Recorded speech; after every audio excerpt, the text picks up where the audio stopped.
गरीब टूनी चिड़िया जंगल में अकेली रहा करती थी।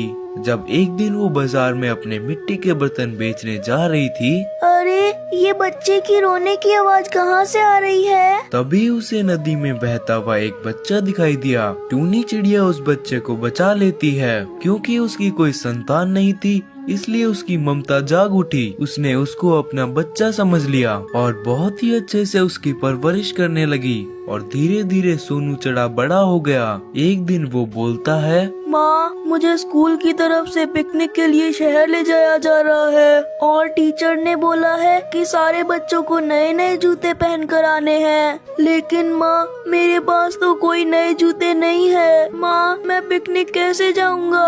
अरे सोनू, ऐसे उदास ना हो मेरे लाल, मैं तुझे नए जूते जरूर दिला दूंगी। अब थोड़ा हंस दे, तू पिकनिक पर नए जूते पहन कर ही जाएगा। टूनी सोनू को नए जूते दिलाने के लिए दिन रात मेहनत किया करती। वो रात में मिट्टी के बर्तन बनाया करती और दिन भर उन्हें गांव-गांव बेचा करती। अरे काकी, ये देखो कितने अच्छे मिट्टी के बर्तन है, बर्तन ले लो। अरे टूनी, ये बर्तन कितने के दिए?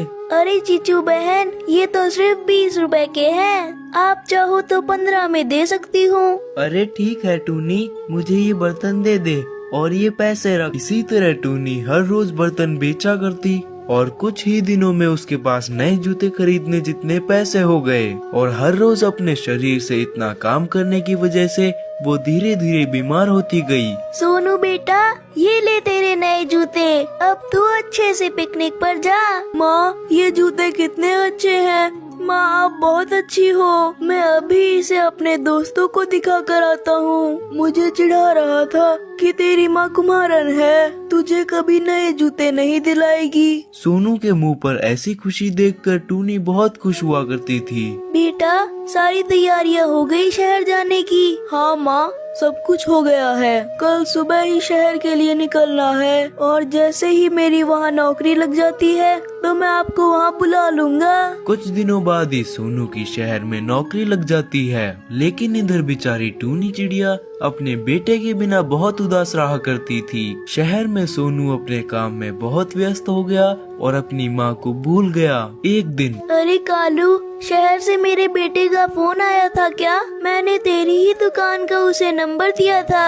अरे टूनी बहन, अभी तक तो उसका फोन नहीं आया, लेकिन आएगा तो मैं तुम्हें बता दूंगा। बेचारी टूनी बहन ऐसे ही रोज पूछने आती है और ऐसे ही चली जाती है। पता नहीं आजकल के बच्चों को क्या हो गया है, नौकरी मिलते ही अपने माँ बाप को भूल जाते हैं। कई महीनों तक सोनू का फोन नहीं आता। फिर एक दिन सोनू आता है। अरे वाह बेटा, तू आ गया, लेकिन तूने आने की कोई खबर ही नहीं दी। और ये कौन है तुम्हारे साथ बेटे? माँ, मैं ठीक हूँ, बस मुझे आपको खबर करने का मौका ही नहीं मिला। और माँ, इससे मिलिए, ये आपकी बहू सुंदरी। मैंने अपने खास मेहमानों को बुला लिया था और शादी कर ली थी। सोनू की बात सुनकर टूनी बहुत दुखी हुई, मानो जैसे किसी ने उसके दिल पर बहुत तेज वार किया हो। पर वो कुछ ना बोली। एक दिन, अजी, हमें इस गांव में और कितने दिन रहना होगा? मुझे यहाँ की बदबू बर्दाश्त नहीं होती और मैं इस टूटी फूटी झोपड़ियों में नहीं रहना चाहती। हम कल ही शहर चलेंगे। अच्छा बाबा, ठीक है, मैं माँ को बोल देता हूँ कि हम शहर जा रहे हैं। टूनी उन दोनों की बातें छुपकर सुन रही थी और उसे बहुत दुख होता है। माँ, अब मुझे वापस शहर जाना होगा। मेरे ऑफिस से कॉल आ गया है, मुझे बहुत काम है, मुझे जाना होगा माँ। और माँ, आपको तो पता ही है शहर में कितनी महंगाई बढ़ गई है। हम आपको नहीं रख सकते, आप यहीं रहना और अपना ख्याल रखना। कोई बात नहीं बेटा, वैसे भी मैं बुढ़ी हो चुकी हूँ, जीवन के आखिरी पड़ाव पर हूँ। यहाँ पर ही जन्म लिया तो यहीं पर मरना चाहूंगी बेटा। तू जा और अच्छे से रहना। सोनू वापस अपने शहर चले जाता है और वापस अपने काम में व्यस्त हो जाता है कि उसे टूनी का ख्याल ही नहीं रहता। एक दिन टूनी अपनी सहेली चुलबुल के पास जाती है और उसे कुछ देते हुए कहती है, चुलबुल बहन, मैंने सुना तुम शहर जा रही हो। ये लो टिफिन, ये मेरे बेटे को दे देना, उसे ये लड्डू बहुत पसंद है। और हाँ, ये चिट्ठी भी दे देना।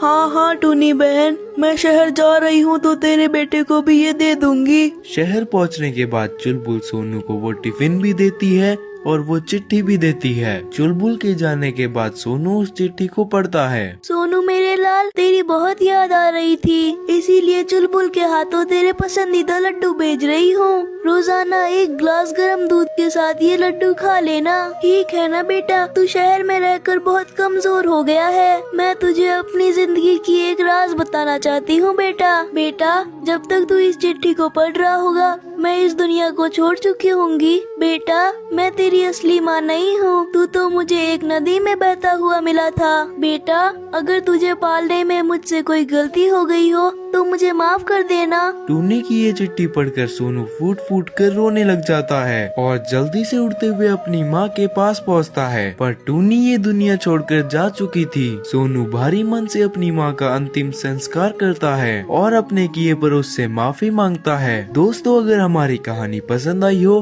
तो